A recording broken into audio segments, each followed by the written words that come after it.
milostivi gospodaru, rizničaru duše moje, teški grijeh. Danas sam u posjeti kod familije Davarović, kod 3 dječaka koje je majka ostavila i evo žive sa svojom nanom.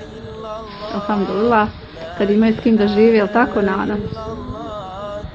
Kao što rekla, majka ih je ostavila, mali Majd je 4. razred osnovne škole, ima još jednog brata 7. i jednog brata koji pohađa srednju školu. Ovim dječacima je potrebno, znači sve od samog pribora školskog koji sam ja evo danas uspjela nešto pa nadalje, znači i odjeća i obuća i hrana i sve im je potrebno. La ilaha illallah, Allah, Allahu, Allah, la ilaha illallah. U obzorja Isu tone kada šapću usne moje i milosti traže tvoje, jedino što ostalo je.